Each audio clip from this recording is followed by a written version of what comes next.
உங்களுக்கு அந்த L1 wedge fracture அப்படிங்கிறது யூசுவலா வந்துட்டு ஆஸ்டியோபோரோசிஸ், அதாவது நமக்கு உடம்புல கால்சியம் குறைபாடுனால வரக்கூடிய பிரச்சனையினால இருக்கிற ஃப்ராக்சர்.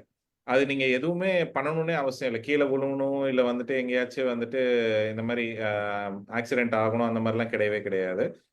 உடம்புல இருக்கிற கால்சியம் அளவு குறையும்போது ஆட்டோமேட்டிக்கா அந்த எலும்பு வந்து இன்னும் கொஞ்சம் பஞ்சு மாரி ஆயிடும். ஸோ நீங்க டக்குனு வேகமா கீழ குனிஞ்சீங்கனாவே அது டக்குனு இப்படி நசுங்கிரும். ஸோ அதுதான் வந்து வெட்ஜ் அப்படின்னு சொல்றது. நான் அடுத்த ஸ்லைட்ல சில படங்கள் காமிக்கிறேன். ஸோ சரி. அதுதான் வந்து வெட்ஜ் கம்ப்ரஷன் அப்படின்னு சொல்றது.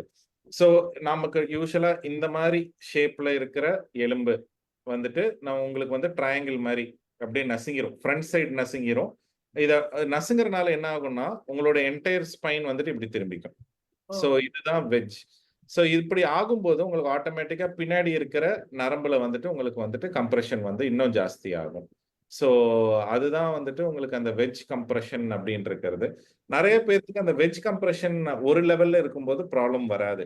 உங்களுக்கு அது வந்து பெயின் மட்டும் தெரியும். ஏன்னா உங்களுக்கு இப்ப இருக்கிற பெயின் அது போன் பெயின் அப்படின்னு சொல்றது.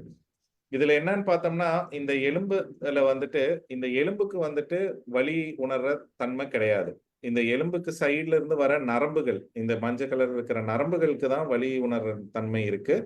இந்த சென்டர்ல இருக்கிற ஜவ்வுக்கும் வலி உணர்ற தன்மை கிடையாது.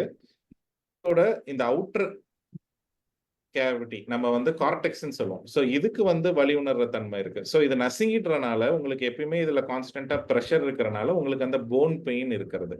ம். அது யூசுவலா நம்ம இங்க என்ன பண்றதுன்னா, அந்த அந்த இந்த உடைஞ்ச எலும்புக்கு நடுவுல நம்ம வந்து சிமெண்ட் மாரி நம்ம வந்துட்டு உள்ளார செலுத்துவோம். செலுத்தி அந்த நசுங்கி இருக்கிற இப்படி நசுங்கி இருக்கிற எலும்ப திரும்ப ஸ்ட்ரெய்ட் பண்ணிடுறது. ஓ! சோ அது பண்ணிட்டோம்னா, நமக்கு ஆட்டோமேட்டிக்கா பெயின் வந்து செட்டில் ஆயிடும்.